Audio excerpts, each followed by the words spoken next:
I'm Alan Piotrowicz. I'm the director and projections co-designer for Sunday in the Park with George at Brief Cameo Productions.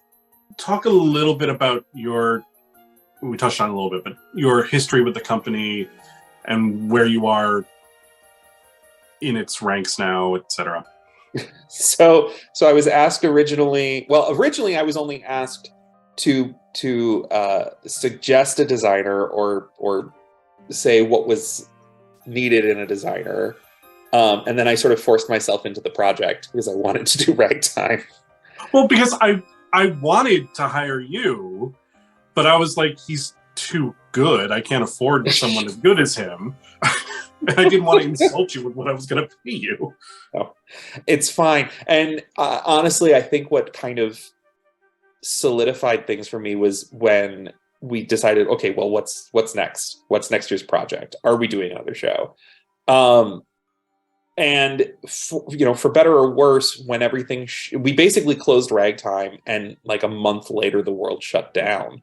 So we suddenly both had a lot of time on our hands, which is when we actually got our ducks in a row and applied to incorporate and get. I mean, the first show was really done on we've got a barn, let's do a show. There was a song and a prayer. When we knew we were going to be doing this potentially annually, we got our ducks in a row and we said, we're going to incorporate the company, we're going to apply for our nonprofit status, we're going to get all of this. And we really had the time to tackle it. So when I came back to work after 3 months, and everyone's like, well, what'd you do during your shutdown? I said, I founded a nonprofit theater in Connecticut from here. Co-founded, sorry. Co-incorporated.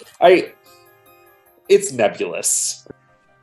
But the point is, we got our business side together so that we could actually potentially do this as an annual affair, and then we kept trying to do it, and we had the cast in place, and we had a plan in place, and things got thwarted. That got swapped out for another show. That show got postponed 3-4 times. We ultimately canceled.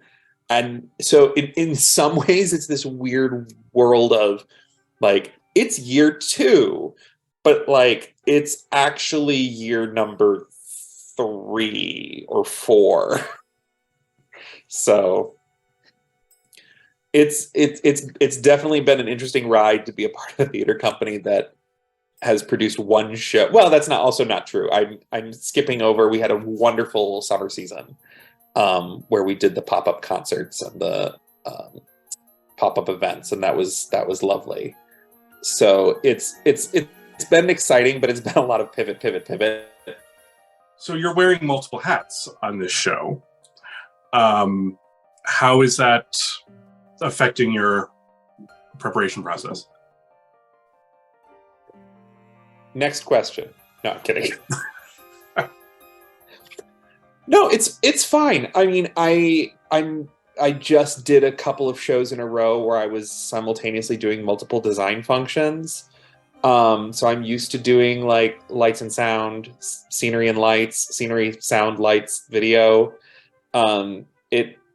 It happens. With this one, my goal is to hopefully have the projections at least rough programmed prior to leaving for Connecticut, so that I can get everything, or as much as possible, squared away for that aspect before we're in the room, to make my life easier, so that once we're in rehearsal, I can really focus on just staging the show and working with the actors, which is what I'm more excited to be doing.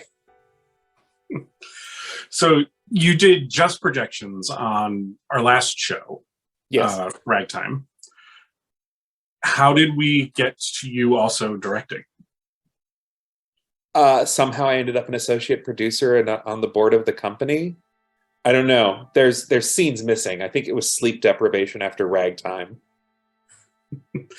I think what happened was we finished Ragtime. You and I spent the next 24 hours asleep. Mm-hmm.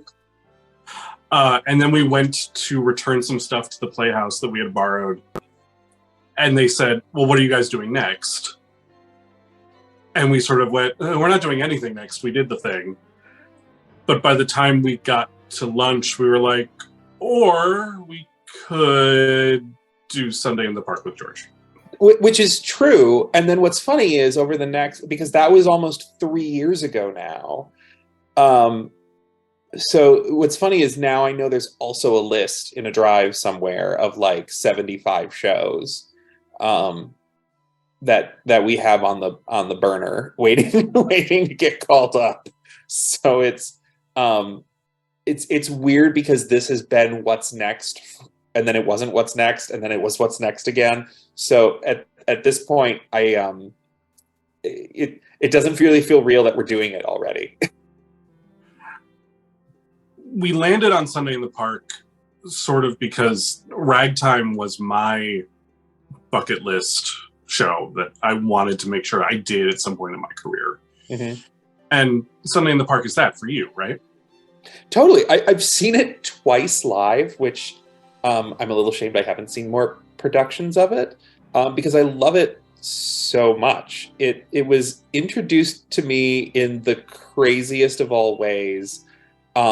I was in high school and I was working in a class that was a sort of combined humanities and world history course, and the final project involved basically a group of 4 taking 4 figures from history or literature or just something in the unit, and basically they had to craft a thing. And somebody had settled on, I think one of their characters was George Seurat, and they had this idea of like, oh, well, we're going to put the other 3 people in the painting.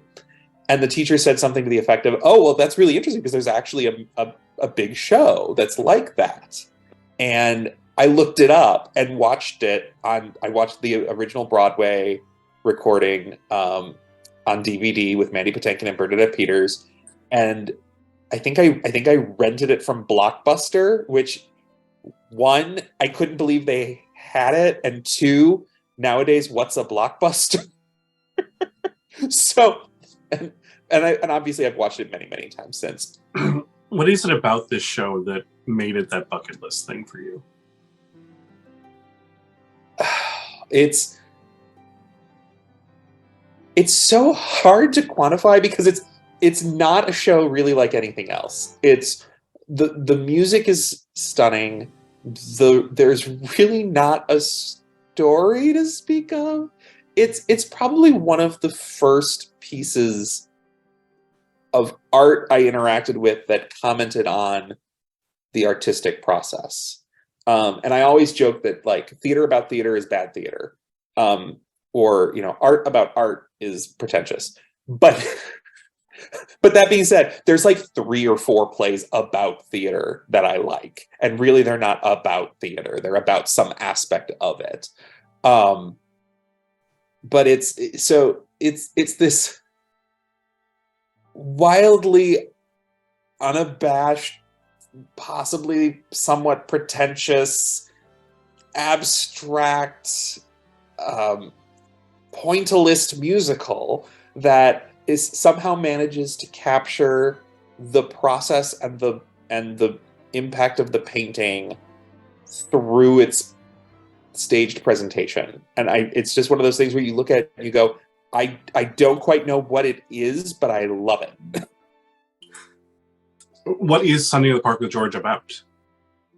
It's the only musical I know of based on a painting, or at least based on a one specific painting. So the idea is, when you look at George Seurat's Sunday Afternoon on the Island of La Grande Jatte, which hangs in the Art Institute of Chicago, the idea was, well, there's a major character missing, and that's the artist. And so the show is really sort of an exploration of what is the artist's relationship to his subject? What is, who are these people? Why are they immortalized? What is the story?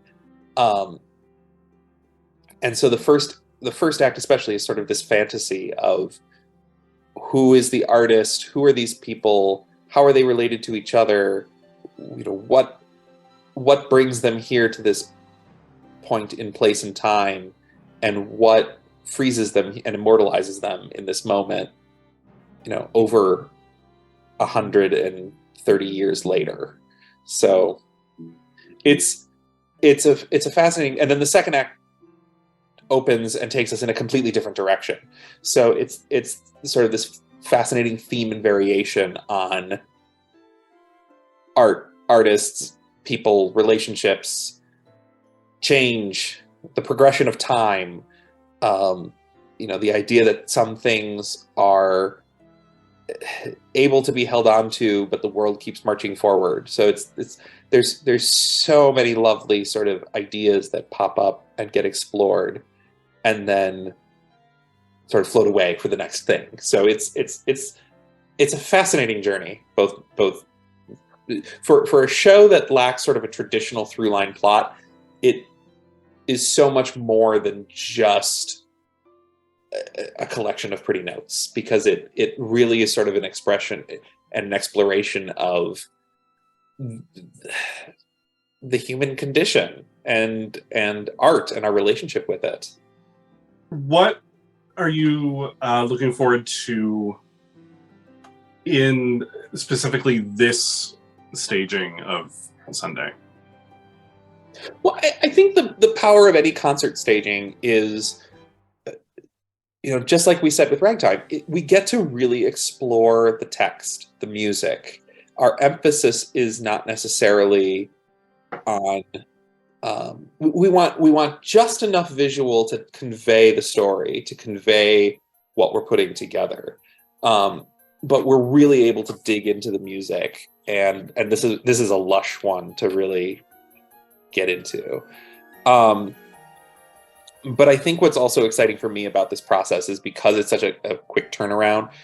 I've said this before, but the very first day of Ragtime, we went to this train station to pick up some people, and they were all coming in on the same train. It was literally like that scene out of White Christmas where everybody's arriving together. I love to be able to put our fantastic team into a room and just dive in and really get to, there's a certain amount of it that's, we have a lot of work to do and very little time. And I think that's actually not a hindrance on this one, because that's how Impressionists painted.